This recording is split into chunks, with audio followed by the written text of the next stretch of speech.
Welcome back to JMuddy93. I am Jeremy Warner. So, finally, after a few weeks of waiting, we finally got our parts from Blaze, along with a few other vendors like My Lifter Garage, a whole bunch of other brands. But I just wanted to give a quick shout out to them because they've been very helpful to me in helping me get parts that I need. So, anyhow, let's go over what we're doing.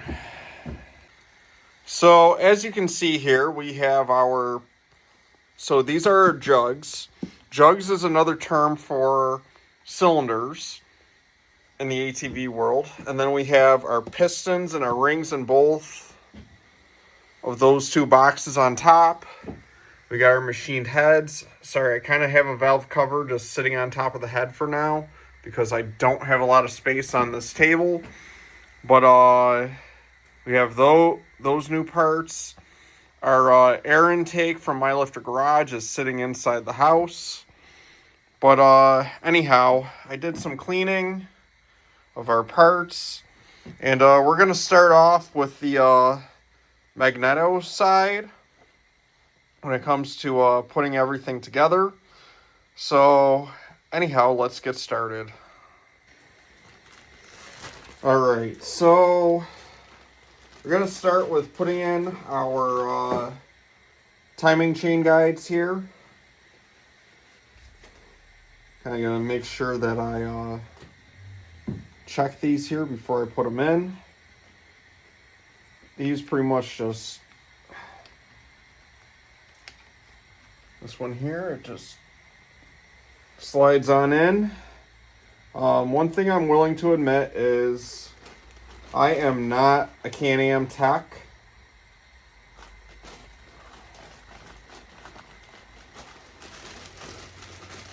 But I have been doing a lot of reading on how to do this. So, alright, so we got this one lined up for over here. And then we have this guy. Goes over here. Nope. Note this. I did not remove these studs here that actually hold in the timing chain guide. So this makes it quite interesting on how to line this up.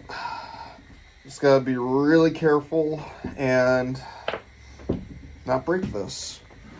There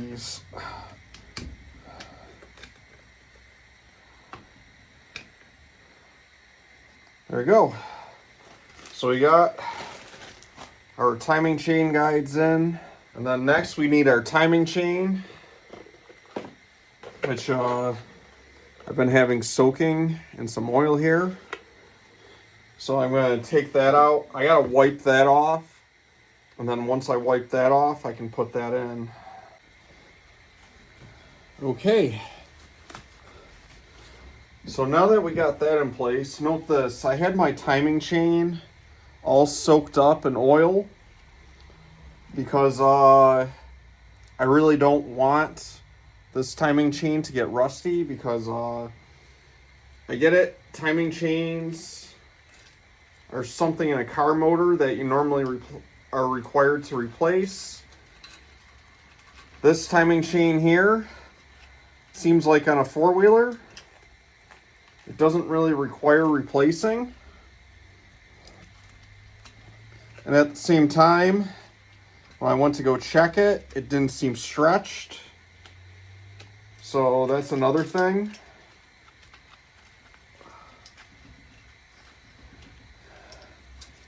Kind of doesn't want to go up on the skier here.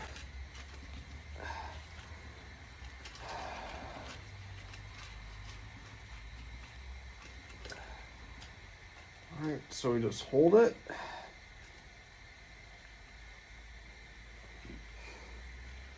And then finally, we install our other part of the timing chain guide. It's installed. So the next step of this process is going to be putting in our two gears over here, which I have them placed over here.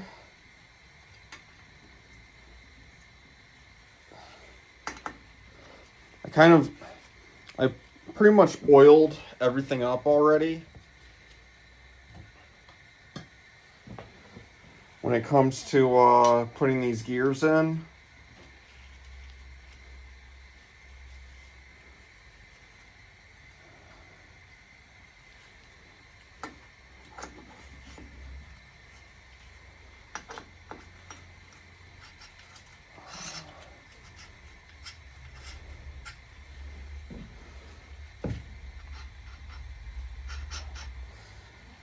Just because I want things nicely lubricated. I got one of these little squirter things. You can actually get these from, you can get them from Harbor Freight, Amazon.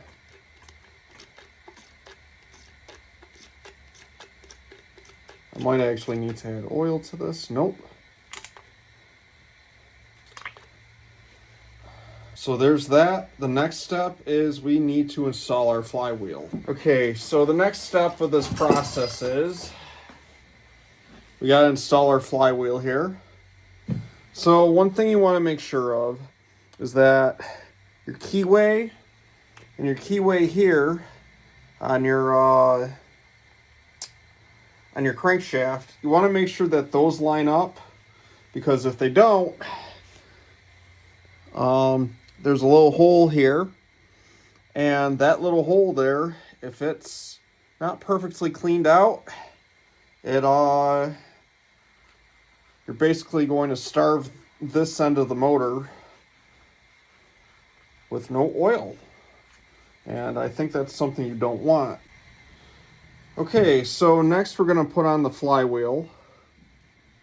Kind of going to take that gear out so I can actually get things aligned to where they should be. So pretty much you're going to take it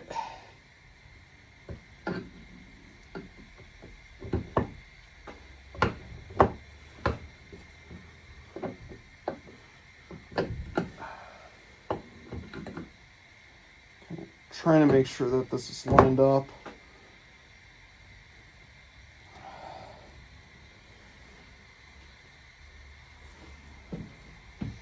All right.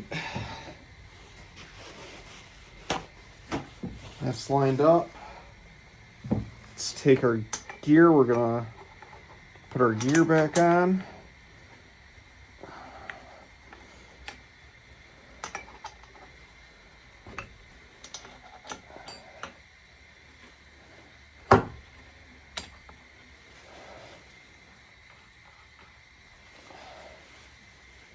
There we go. All right. So now that that's complete, we got our flywheel. It says to use green Loctite. I don't have green right now. I got red. And really don't need a whole lot. But for me, just for safe measures, kind of putting on a little bit more. And then I'm going to be back. When I get back, I'm going to grab a 1/2-inch size torque wrench to torque this to spec. All right, so spec, according to the Can-Am manual, it says it is 110 foot-pounds. And I'm trying to do this with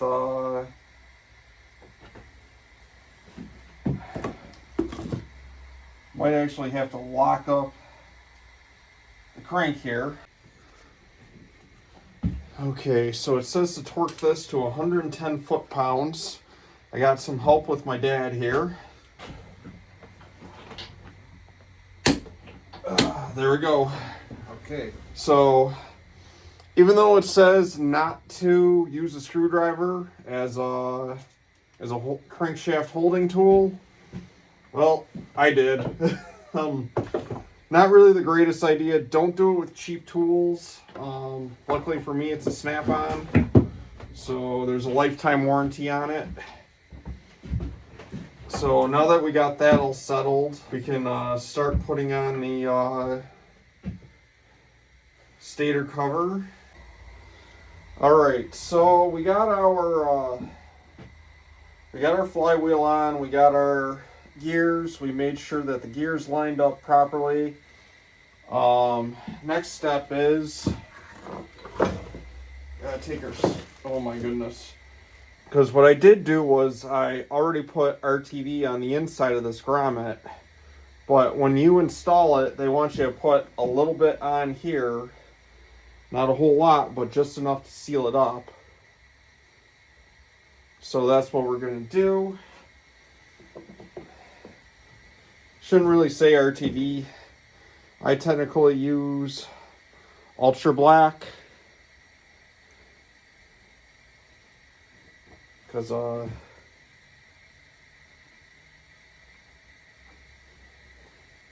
Ultra Black does a pretty damn good job of sealing things up. And you can pretty much get this at any auto parts store, Walmart, anywhere. So, now that I got this on, I'm just gonna smear it.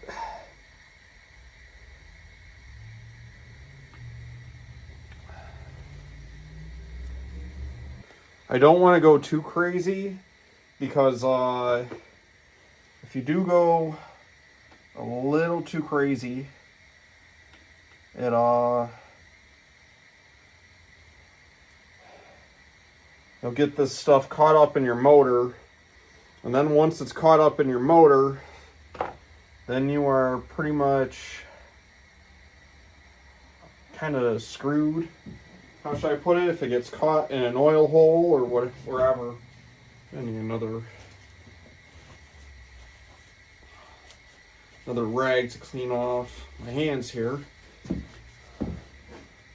Alright, so we got this pretty much ready to go on.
Kind of just slowly working it around.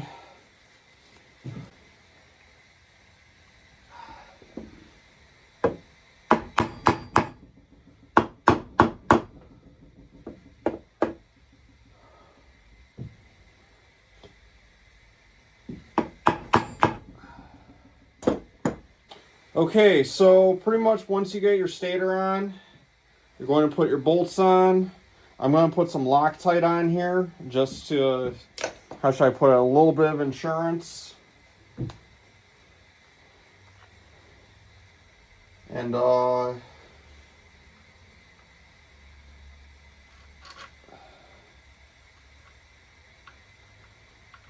yeah, so once I get done tightening this all down on in there, when we get back, I'll show you the whole torque sequence. Okay, so we got our magneto cover on. I just worked the bolts as I should. But again, it's 89 inch-pounds. So pretty much you start out up here.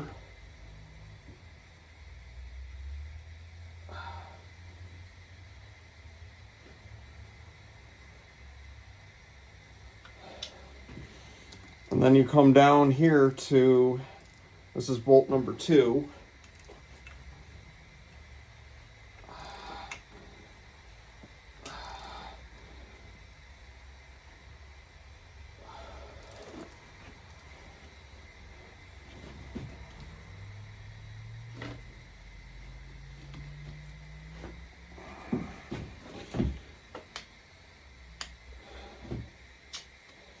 Just want to check.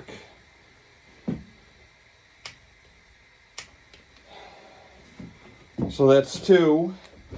And so once you hit 1 up here and then 2, you pretty much go around the entire thing. So this here is number 3.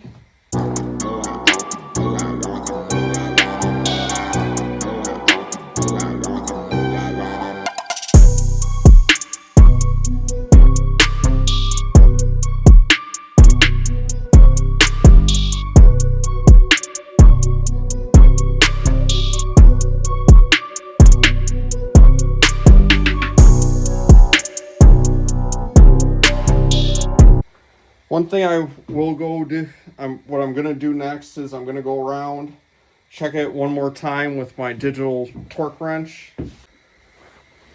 All right. So in order to kind of get this engine timed, just got to take this little guy out here. Didn't realize he was just a plug. So for now, kind of gonna place them over here. So now that we're completely done, all right, so we got our new piston. This is a Wiseco piston. So we got to install, note this, when I got my kit from Blaze, it came with new C-clips and a new wrist pin here.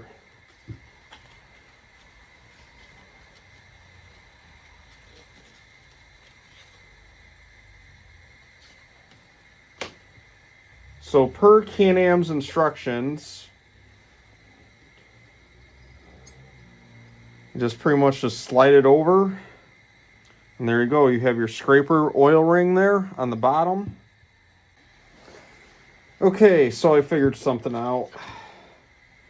So I kind of did things a little bit backwards, but so these 2 piston rings here that are pretty much oiled together, they go with this little wavy one right here that goes along the bottom. So again, we really want to be careful.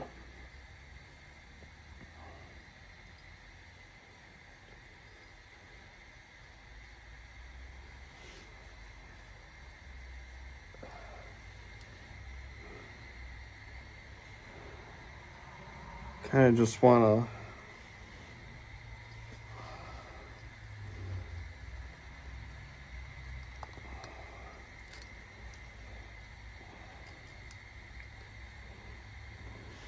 slide that one towards the bottom.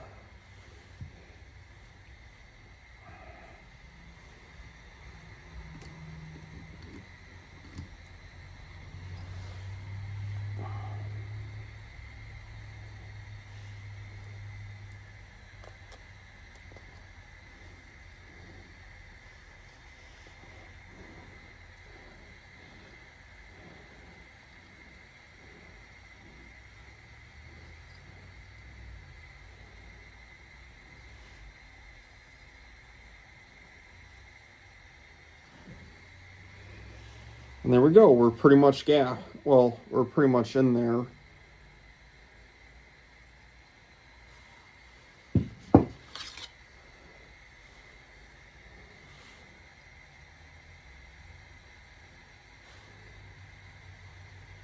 And then next we got our middle ring. The reason why this ring goes in the middle is because it has a different kind of lining here. So again, just going to carefully slide it on.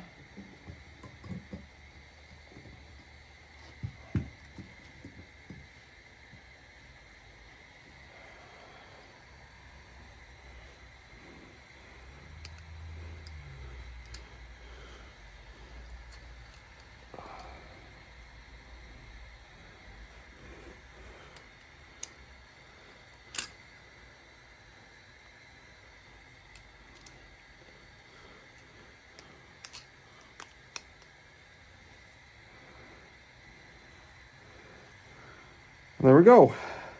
We got the middle ring on. One thing Can-Am says to do when it comes to the oil gap, wants you to set it up to 120 degrees difference. So in my diagram, it shows ring number 2 being over this way.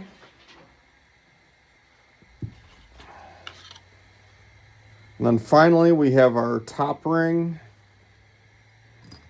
which pretty simple to install.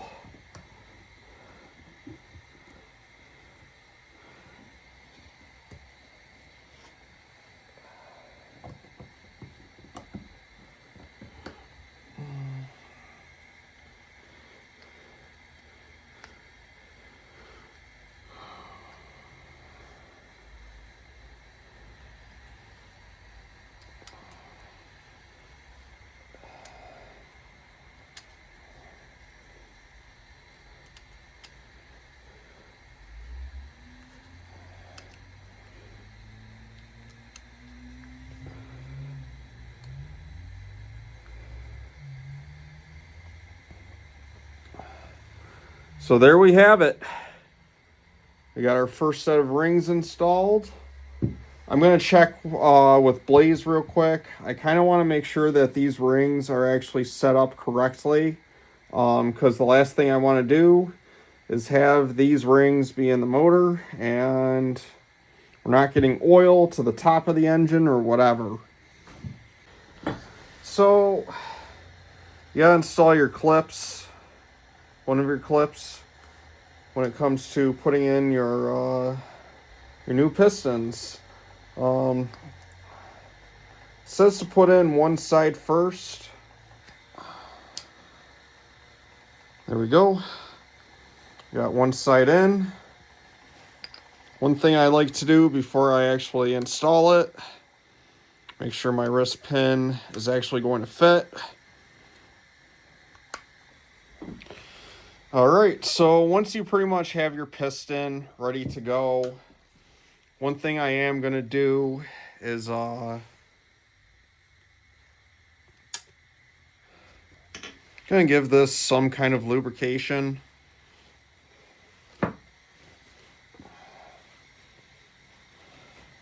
And then also too, this did come lubricated.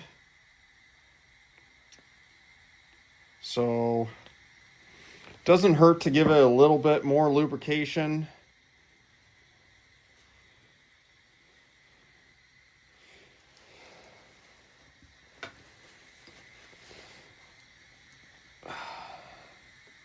And also too, when you install the piston, make sure this arrow is facing that way, towards that end of the engine.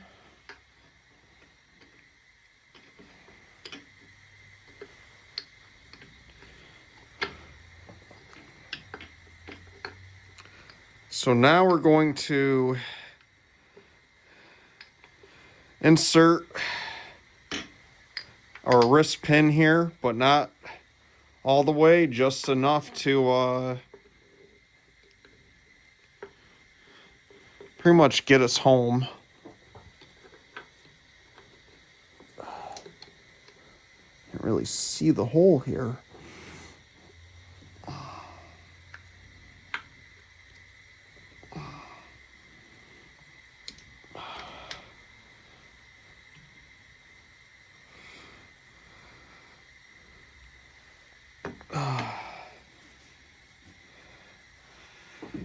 And there we go.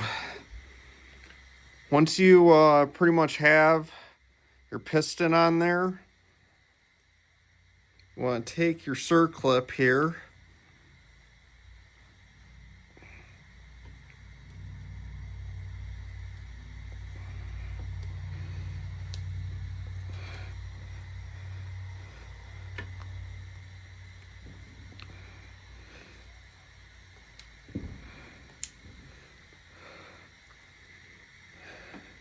You're going to insert that in. One thing I am going to do is to make sure that this circlip is in.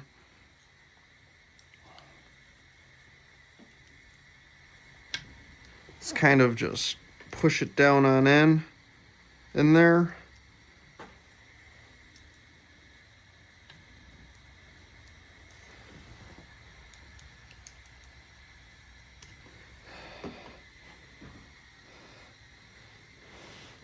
That way it's in there all the way. Kind of noticed too, one of my rings came out of place.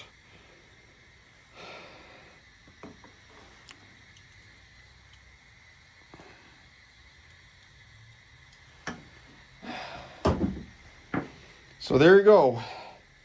One of my pistons is officially in. Next, what we gotta do is we gotta install our jug here, which FYI, when you get these jugs, make sure that they're actually nice and clean and there's no debris or anything like that for transport. But yeah, Blaze did a great job with this crosshatch. All right, so welcome back. A few days later, I decided to get a toolkit from Amazon to finally compress our piston here into the cylinder. The reason why I got some, well, shoot. So this is what my dad gave me to use. That's not really going to work for our application. What's really going to fit our application is we have this tool here. And then a whole bunch of these rings, well, you can call them rings, circles, or whatever. So what that's going to help me do is it's going to help me compress the rings around the piston so we can actually make it so our jug can slide over the piston. And then we can slide it in, get our heads on, and go from there. Okay, so this is going to be attempt number 2. In case you're wondering why you don't see attempt number 1, well, it's because it didn't go so well as the other cylinder. So right now, I'm working at getting this gasket back on.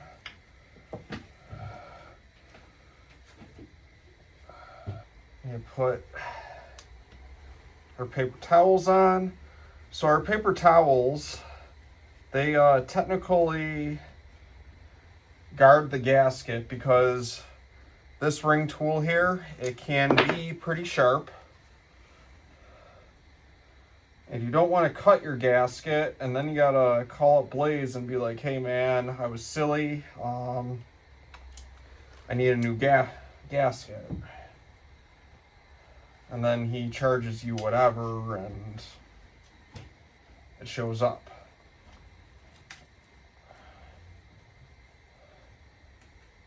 So I got my dad here helping me out. What I'm trying to do right now is get this lined up. Does that have this, see that amount? Does it have that amount all the way around? Yep. Okay, now.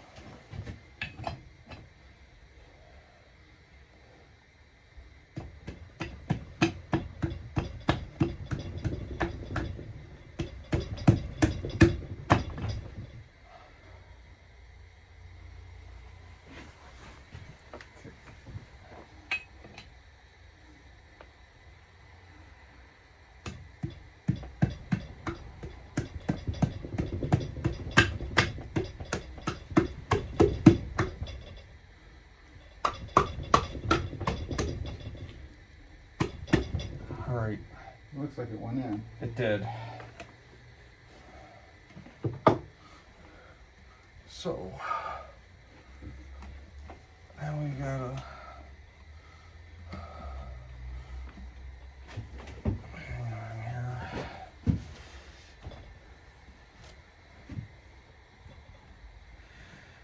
Now this guy is stuck in there.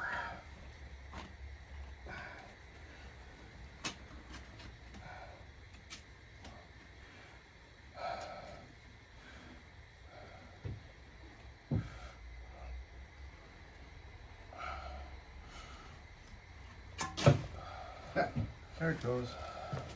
It's in.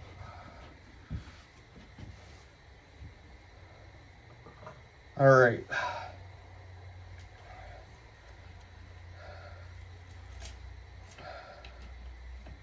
Kind of just slide our timing chain down in there. We'll get it with a magnet.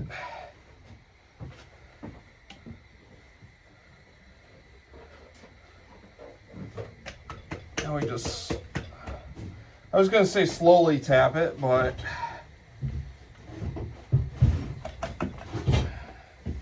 kind of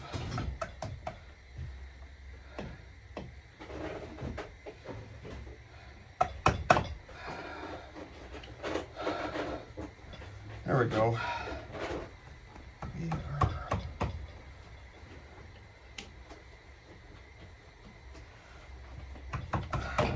So we kind of slowly worked it on there. It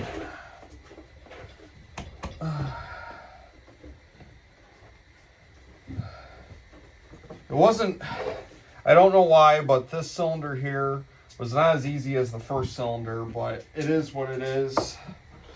All right, so a lot of you may have seen my post where I thought I was actually set back with what happened with Bluey's engine. So why don't I just show you real quick with the guide. So what happened here was this part of the case snapped off, and talking to like Les Kubak from High Tech Power Sports, Blaze, Mark Sommer, all these other guys that have built engines, apparently you don't really need this. This is actually here to help you support reassembling the timing chain here. And if you don't believe me, I'm just going to put up their screenshots.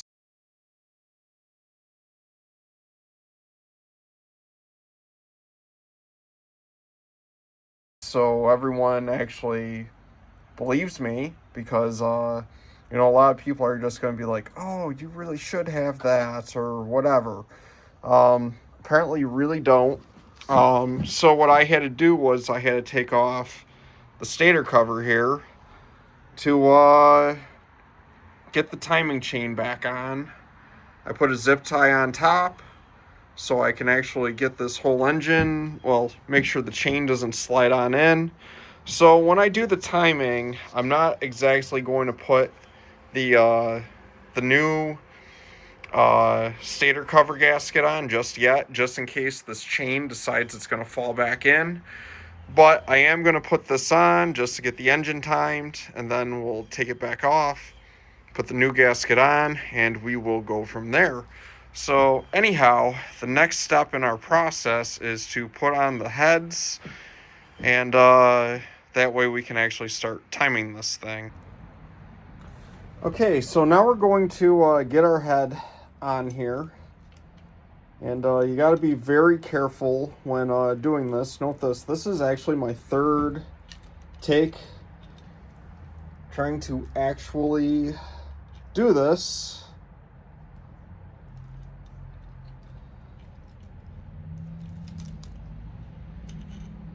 And so, yeah, one thing I learned I got to be really careful with is not losing these dowel pins here.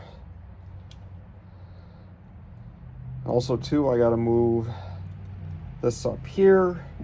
So I think what I'm going to do is, because I had a tough time so far putting this on, I'm going to take a zip tie, kind of zip tie that together.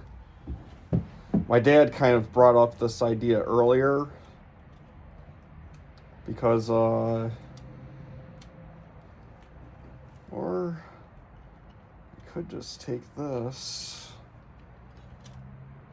No, that's not really going to work.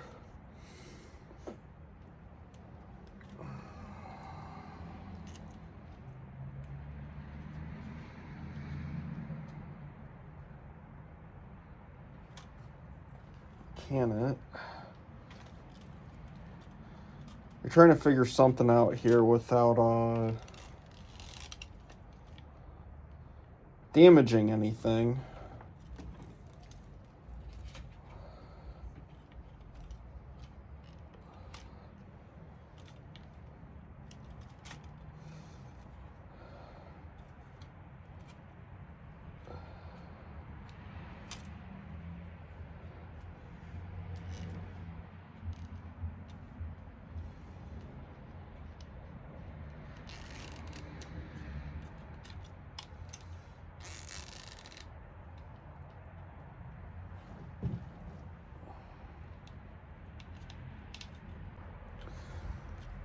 All right, so now that we got our zip tie set up, it kind of just helps wrap this together so you can easily put the head on, so you don't have to worry about losing the dowel pins for your to keep the head gasket in place.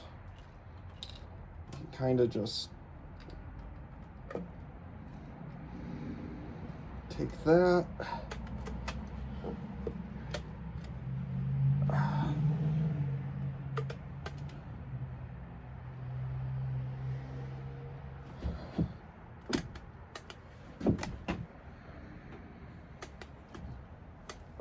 That side went on.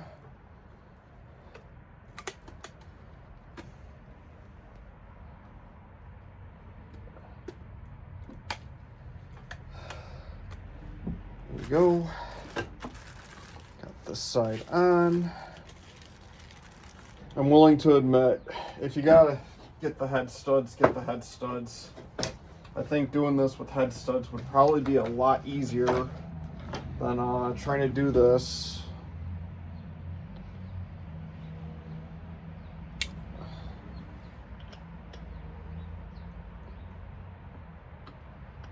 with the bolts set up here. Let's drive. Everything's kind of right now a little bit of a mess.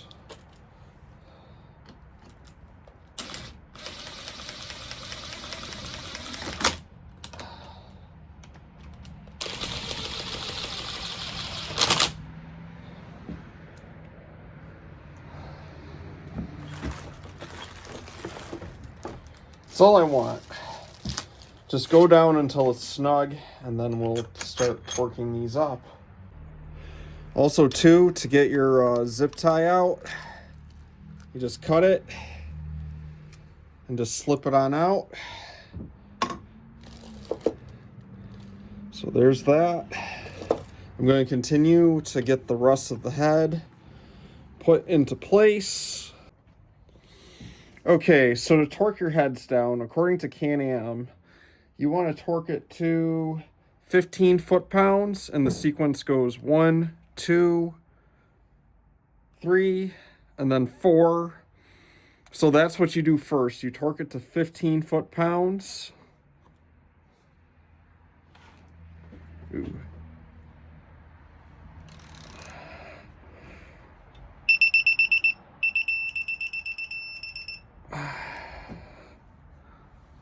And then 2. It's kind of tough when you don't have someone to hold it for you.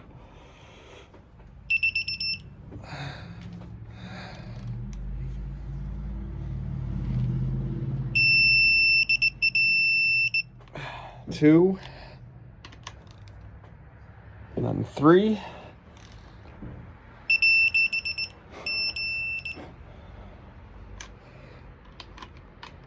And then here's 4. Oh, this one's quite loose.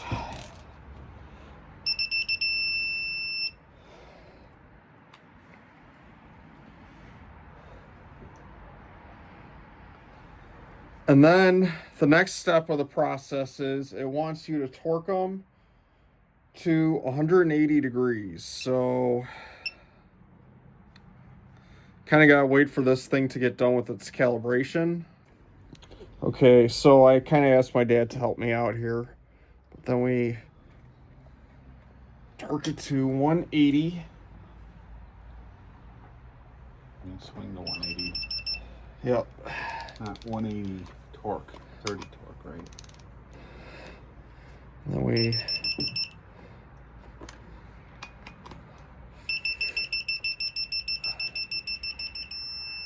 there we go.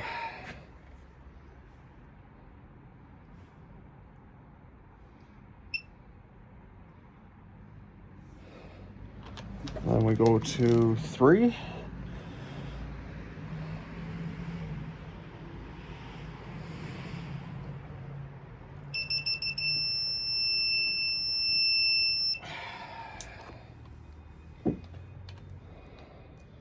And finally 4.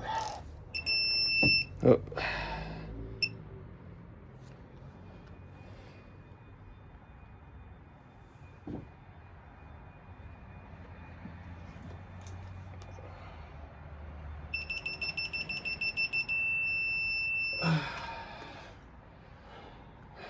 And there we go. Oh my God. We got one more head. Oh, you're done. Okay, so now that I got those screws in, we're going to put in these M6 bolts. They go in right about here and here.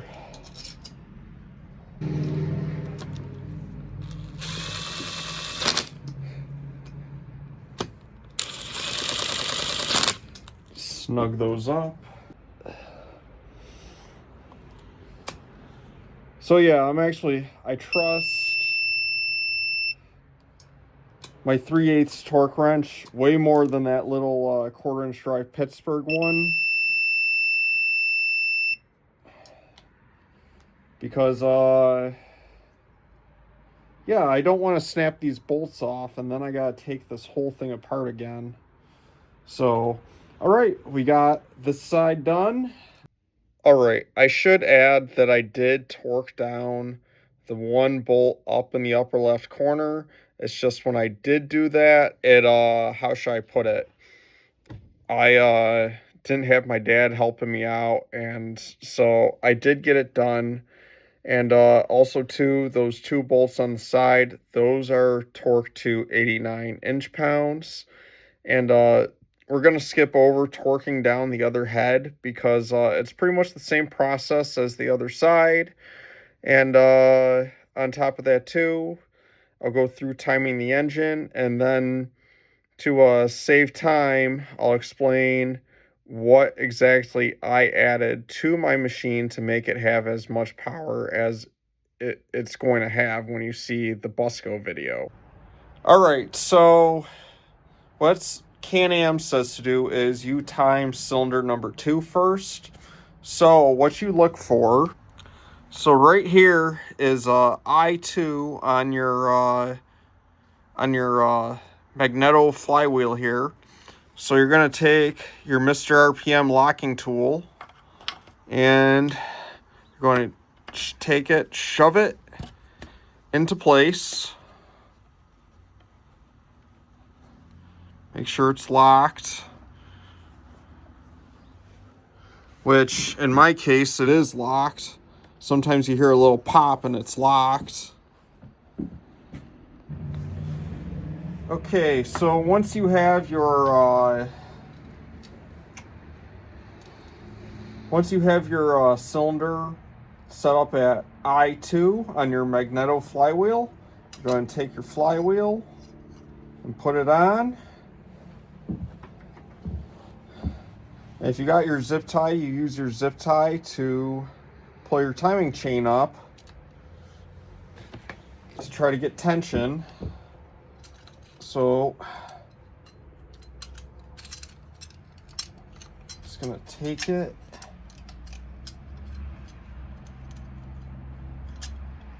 slide it on here.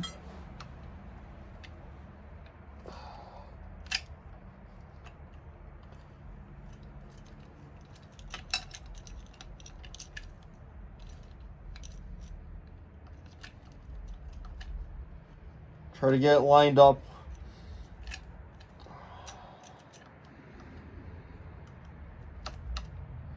There we go. Now, I got these different bolts. You can use the OEM bolts. It's completely up to you. Can-Am says to use blue Loctite. I got red. So I'm going to put a little bit on there. Not a whole lot. Kind of make it so these are snug. So then the next step of our process is we're going to use our Mr. RPM timing chain holder or cam holder. That way we can lock in our timing chain gear here. Since these are new bolts, I can actually use my 3/8 and we torque it to 89 inch-pounds.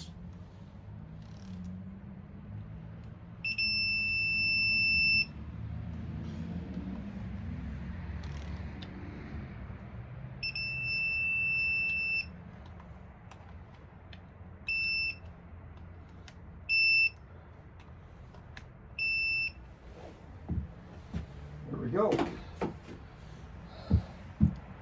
So once you got this cylinder done, you can take the timing chain holder off and rotate the engine to do the next cylinder.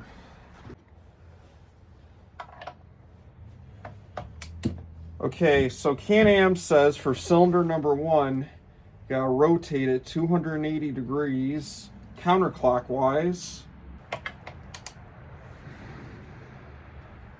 Well, in my case,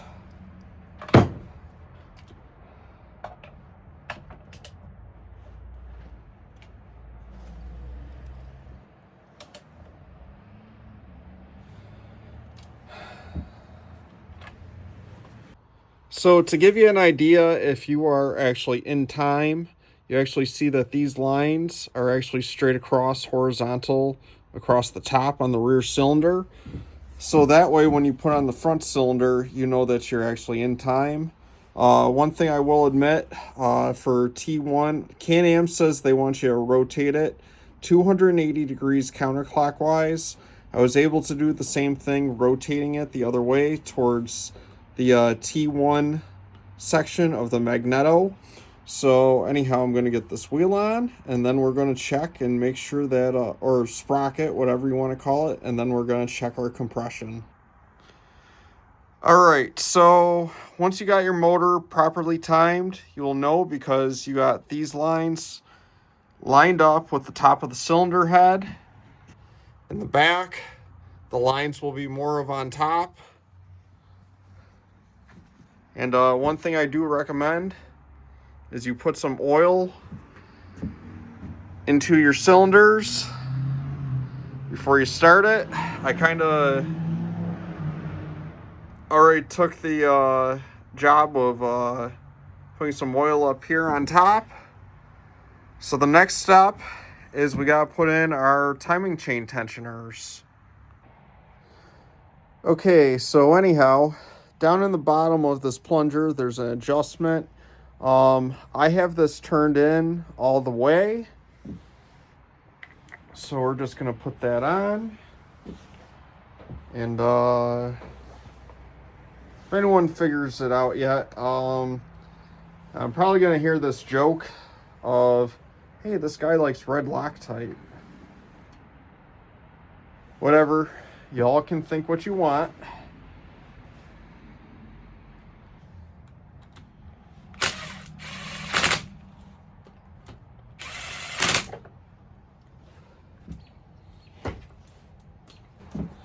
And then once you get your screws in there, I assume torque it to 89 inch-pounds.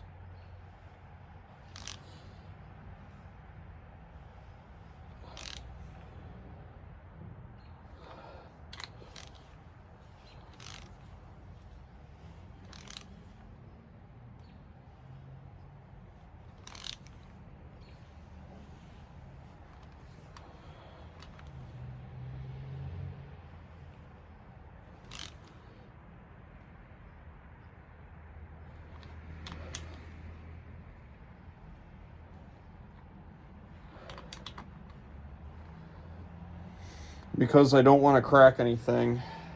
Personally, I feel that's tight enough. So maybe you want to do like 70 inch-pounds, something of that matter.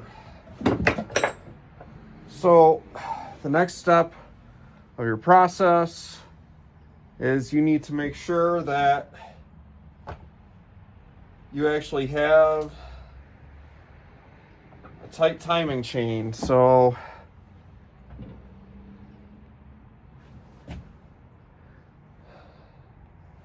I think maybe an extra quarter turn.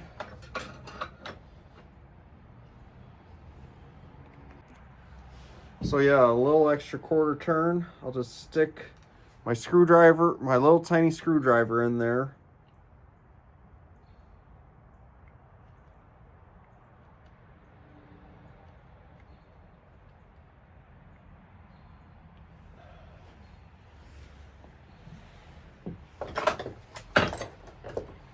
Can't really see in there.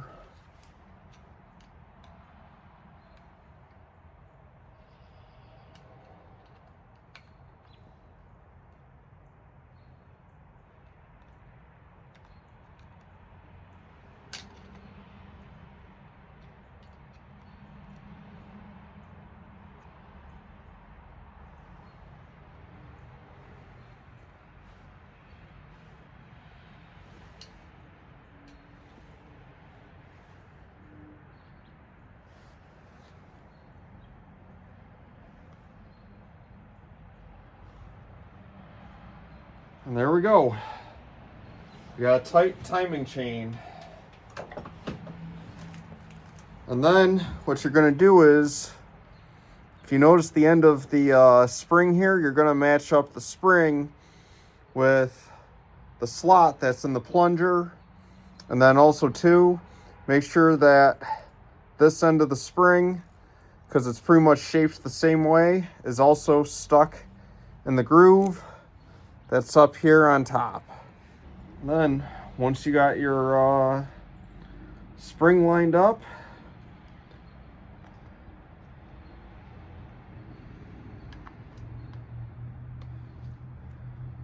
screw this in here.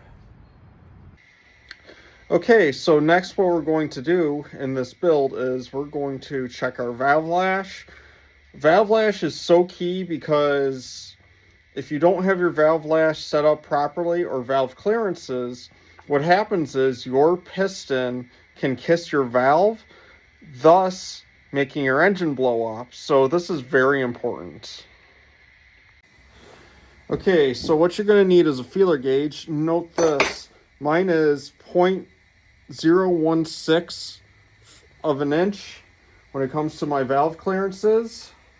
So one thing I'm going to do is I'm just going to slide in, check these real quick, which right now what I see is I got a little bit excessive amount of play. I'm only going to show this side because the other side I was kind of shown. You know, my dad was actually helping me out on the other side to make sure I had those correct. So we're just going to do this side.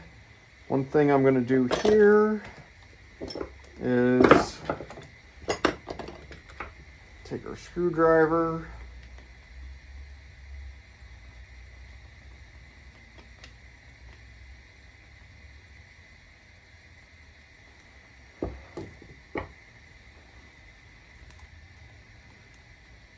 just going to adjust that a little bit.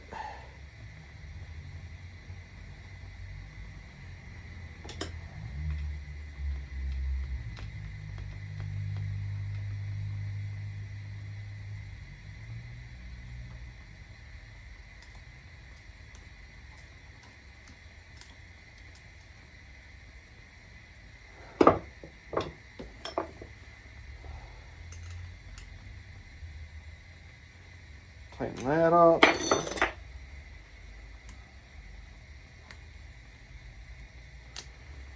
There we go. We're good to go on that side. And I will note this. It is 0.16 or or 16/1000th of an inch on both sides.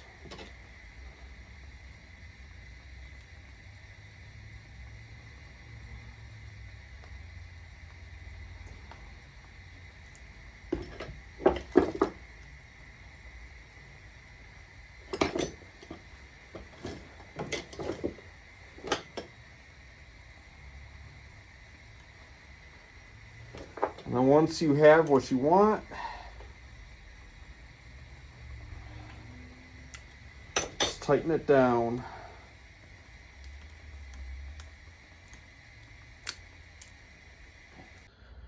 Alright, so before I close out this video, some things that I'm going to go through that are on this machine performance parts wise. So anyhow, here we go. So up here I have a MyLifter Garage airbox mod. It takes, which that's right here, it takes your air intake, which is about 1.25 inches, and it jumps it up to about 2 inches. Alright, and then down here, I don't know how well you're going to see it, but right about here where my finger is, I have a MyLifter Garage air intake, and that's set up for the heads, and the heads are actually ported. So the heads are ported. I got an HMF header, which that's kind of, you know, I kind of can't see that right now because the four-wheeler is currently in my enclosed trailer. I did modify my SLG exhaust to work with that HMF header. I kept my SLG exhaust because I actually like my SLG exhaust. I do like my RJWC exhaust as well, but that's for another video. Anyhow, 1020 build, ported heads, dual valve springs, and shoot, I think that's pretty much it. I got a CV Tech primary, STM secondary. Nothing really too crazy, but I will say this. In the next video, you will see how much horsepower this wheeler puts out. So if you can, hit that like and subscribe button and stay tuned for the next video.